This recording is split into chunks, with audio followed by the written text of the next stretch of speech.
So we're back again. Now, we talked in one of our previous videos about what is the best flooring choice for you. And one of the things we talked about was hardwood.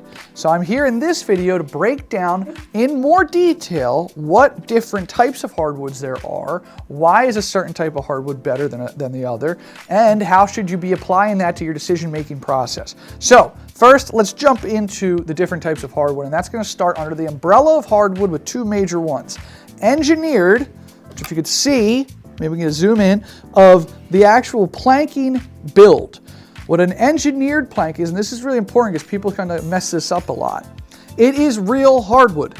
The top layer, which we call the wear layer, is whatever that hardwood, that species that you're looking at. If it's a red oak or a white oak or a hickory, that top wear layer is that real wood species that is then stained to give you the desired color. But underneath of that, this is where the life of the board happens, right? That is going to be typically a plywood build out. Different layers of plywood that go underneath the wear layer on the top plank. That's going to allow it to do a lot of different things, but one of the main things it's going to do is called expansion and contraction. So, expansion and contraction, why is that important? Wood is alive, okay? It's a crazy thing to think about, but believe it or not, the wood itself moves with the moisture in the air. So, example time, story time even. I had a hardwood in one house where it was the middle of January, black, jet black hardwood floor, engineered plank. And they ended up doing what is called cooking the floor. That's where there's no moisture in the air whatsoever. And those boards went, they split right down the middle of planks. They started splitting because it was so dry in there. So we went out there to take a peek and we figured out how dry it was and said, we got to put moisture back in the air. Put some humidifiers in there, and all of a sudden that plank came back together.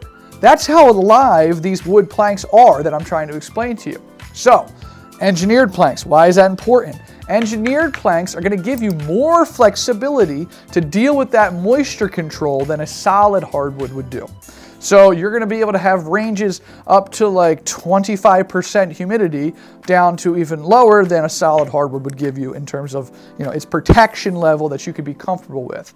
There's some really cool tools out there now that you can actually put into the hardwood. It's like a little tester or a little safety gizmo that'll alert your phone if it's feeling like there's not enough moisture in the air, so hey, let me run home and put the humidifier in there, or let me come in there and make sure it's not too humid, because if it's too humid, it could also swell, which we've seen a lot.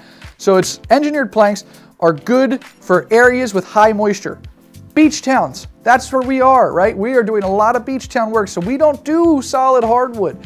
Some people will tell you can still do it, and that's fine if you feel comfortable with it, but we feel comfortable with the idea of an engineered plank anywhere where you're going to be near bodies of water. Engineered planks are great for that. Now, solid hardwood.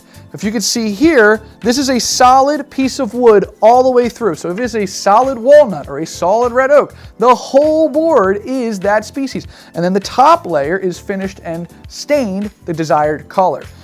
Why do you want this? Well, cost factor wise, a lot of times you're going to find that the solid is going to be a little bit better than some of the more advanced engineered planks.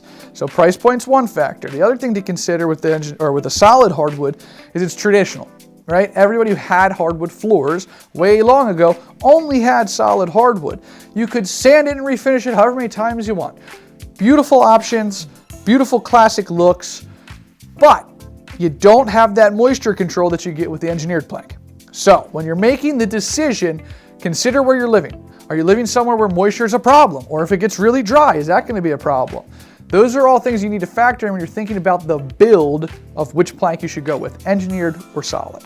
All right, now that we broke down the different styles of wood between engineered and solid, let's take a deeper dive into the engineered plank, because this is where there's going to be a lot more detail that's important in your decision-making process that you can take home with you. Number one, that wear layer that I was talking about. You can tell the quality of the hardwood by the thickness of the wear layer. The thicker that top wear layer is, typically it's going to reflect the quality of that hardwood. If it's, at a certain level, you can sand and refinish an engineered plank. One of the nicer brands that we carry will allow you to do it actually twice. It's a funny thing, the whole refinishing a hardwood, because so many people are concerned about it when making their decision. Not many people actually do it. It's nice to have the option to know that you could, right? So you pick this color and then all of a sudden 10 years from now, deep browns are back in style and that's what you want in your house. If it's a nice enough product, an engineered plank, you can still sand and refinish it to your desired color if you'd like. Now, there are different types of engineering planks too. This one's actually cut across the grain this way. That's going to give it even more flexibility than a traditional engineered plank. This is kind of the wave that we're seeing things go into.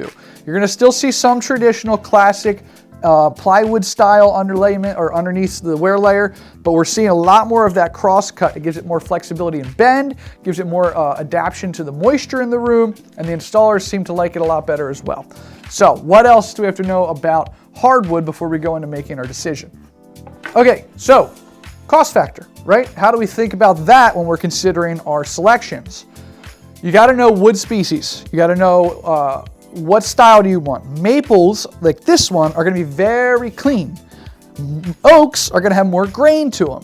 So when you're making your aesthetic decision, know those things going into it. White oaks are going to be a little bit more expensive than red oaks are going to be. Maples will be even a little bit more expensive than the white oaks are going to be. So ask your people when you go into your stores and say, hey, what type of wood species is going to be the most budget friendly, or which type of wood species is going to be potentially a little bit more on the higher end. So that way when you're looking at your colors and your styles, you can basically guide your decision based on your budget. In addition to that, you also want to ask maybe hardness. Now, not everybody cares about this, but we're getting in the weeds here a little bit.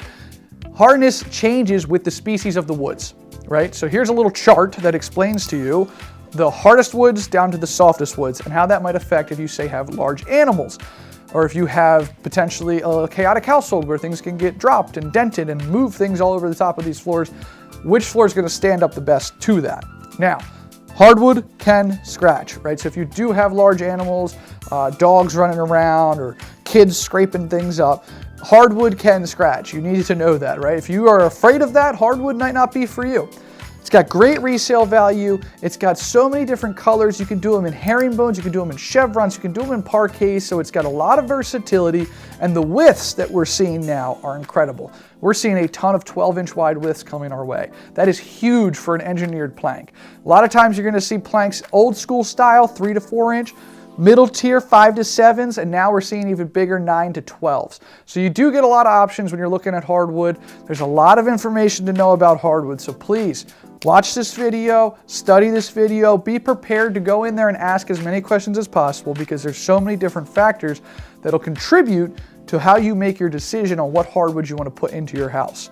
If this video was helpful to you, please subscribe, like it, share it. It's going to be incredibly helpful to get that info out to all of your friends so that they feel as though they can walk into a store and confidently make a decision as well. Stay tuned for some more content coming your way.